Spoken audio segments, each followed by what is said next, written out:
Hello there. Today I will be ranking all of our players from who I think is most likely to win, to least likely, in a tier list. This will be based on how their game is looking going into next week, their potential long-term prospects, and how I think the edit is factoring into their chances to win or go far. This ranking is my own personal opinion, and will probably change massively from week to week, but these are my thoughts after episode 3. I also want to point out that tiers are not ordered in any particular way. The person who was voted out this week was unfortunately Jenny. It was a crazy tribal council with a lot of circumstances leading to this, so I can't say she did anything wrong.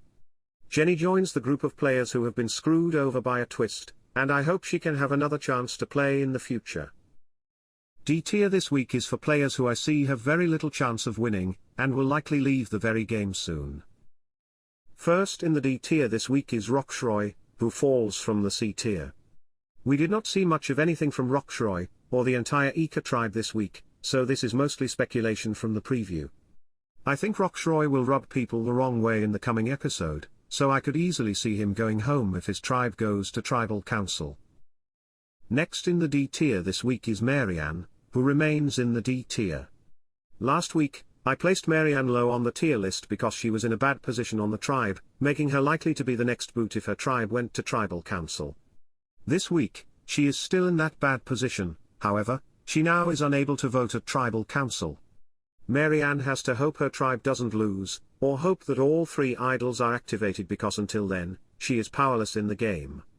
If Marianne makes it to a swap or merge, I can see her being likable enough to make it pretty far into the game, but she has to get to that point.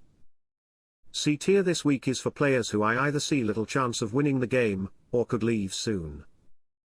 First in the C tier this week is Tori, who remains in the C tier. We did not see a lot Tori this week, but we do know that she is in a precarious position on the tribe. She is not the primary target currently, but I am still worried for her future in the game. Hopefully we can see more of Tori to know what direction her game is going in. Next in the C tier is Drea, who remains in the C tier from last week. Like the rest of the Ika tribe, we did not see a lot of Draya this week, but like Tori, her position in the game is not great. She is looking to be a target in coming tribals, but we do know she is good at convincing others, and she does have multiple advantages to use, so we will see if she can play those successfully. I hope we see more of her and the Ika tribe to figure out their tribe dynamics in the future. Next in the C tier is Lydia, who remains in the C tier from last week. Lydia was the other target of this week's crazy tribal council, and fortunately for her she was able to stay in the game. I think Lydia is still not in a great position, as she is still on the bottom of the tribe, and will likely be targeted again in the future. However, she still has hope in this game if she can pull numbers to her side, and anything can happen once a merge or swap hits. Lydia is someone who I don't see winning, but I can acknowledge that she has potential. Last in the C tier this week is Daniel, who drops from the S tier from last week. This was a disastrous week for Daniel's game, as his primary target did not go home, and one of his allies left instead. On top of this, Daniel potentially greatly harmed his game at tribal council. He threw his closest ally Chanelle under the bus, while also betraying Lydia and Hai. I could see him being targeted by most of the tribe now, and would not be surprised if he went home next. Daniel still has solid fundamentals with Mike and Chanelle, so if he can hold on to those alliances then he could be fine moving forward, but it is going to be tough for him. B tier this week is for players who I think have a good chance to win, but have some flaws in their game that are holding them back, or are just overall middling. First in the B tier this week is Romeo, who remains in the B tier. Like all of the Ika tribe, we did not see much of Romeo, so there is no reason to move him up or down in tiers this week. Romeo should be in a solid spot in the next tribal council, but I could see him having some trouble moving forward if Rocksroy or Drea leave the game. Overall, I could see Romeo going different ways, either good or bad, which leaves him squarely in the middle of the cast. Next in the B tier this week is Lindsay, who remains in the B tier. Lindsay once again is in a decent position in her tribe, as she would be very unlikely to go next over Marianne. She also has the amulet advantage, which she could use to further herself in the game, especially if Drea or Hai were voted out. However, unfortunately for Lindsay, Omar and Jonathan are closer to each other than her, so if she went to tribal after Marianne is gone then she would probably go home. If she makes it to the merge I could see her being overlooked, giving her solid chances to make it far in the game. Next in the B tier is High, who remains in the B tier this week. This was a crazy week for High, as his closest ally almost went home, but some great instincts managed to kick in and save Lydia. High had all of the power at Tribal Council, which forced Jenny to go home and Daniel to blow up his game to avoid going to Rox. Moving forward, however, it is worrying that the majority of the tribe voted against High, so I could see him still being on the bottom moving forward. If High can pull in Chanelle, or someone else, I could see him being able to get into a power position, but time will tell if he is able to do that. Last in the B tier this week is Chanelle, who falls from the A tier. This was a tough week for Chanelle, who looked like she was going to be in a great position for the vote and moving forward.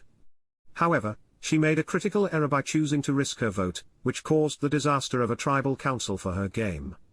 Daniel threw her under the bus at tribal, which could mean that she permanently loses trust with High and Lydia, while also losing Daniel as a close ally going forward in the game. She could be a target at this tribal, but I could also see her being in a fine spot and making it far into the game if she can make it to the merge. A tier this week is for players who aren't looking like they will go home soon, and have solid chances to win the game. First in the A tier is Swati, who remains in the A tier from last week. Not to sound like a broken record, but we did not see much of the Ika tribe this week, so it is hard to know how their games have changed.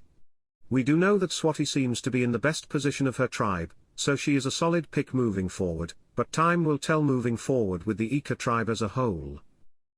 Last in the A tier this week is Jonathan, who remains in the A tier from last week. This was a very quiet episode from Jonathan, but we did see his incredible challenge performance lead his tribe to be safe this week. Jonathan won't leave the game anytime soon unless there is a merge or swap, as he is strong and in a tight duo with Omar, which puts him in a great position. I worry that moving forward, Jonathan will be such a massive challenge threat that he will be targeted quickly at the merge, which is the reason he isn't higher on the tier list. If he can find some solid allies to work alongside with Omar, he could potentially last a long time and even win the game, but time will tell. S tier this week is for players who are in great positions, aren't likely to leave anytime soon, and also have a great chance to win in my opinion. First in the S tier this week is Omar, who remains in the S tier from last week. Omar is in the best position on his tribe, as he isn't likely to be voted out anytime soon. He also has a tight duo alliance that I mentioned before with Jonathan, but unlike Jonathan, Omar will not be seen as a physical threat. This could allow Omar to make it deep into the game, giving him a great chance to win overall. On top of this, Omar also has knowledge of Maryanne's idol, while also knowing about the phrases, which could give him knowledge of who all has idols this season. Time will tell how Omar's game will turn out this season, but there is no reason to think he isn't a top contender currently. Last in the S tier this week is Mike, who rises from the B tier from last week. While Mike has lost his vote until his idol is activated, he is also probably in the best position on his tribe. I can see him continuing to work with Daniel, while also falling by the wayside if the target falls on Daniel or Chanelle, which means that he is likely to make the merge. At that point, his idol will be activated and he can once again vote, which gives him a lot of power in the game. If he can find the right allies, I can easily see Mike winning the whole game. There is my current tier list of who I think is most likely to win and make it far. Keep in mind that these are just my opinions, and I am unspoiled this season, and this is very subject to change. We will see if anyone else will be able to rise to the S tier, and I am interested to see how the rest of the season will shake out. Thanks for watching.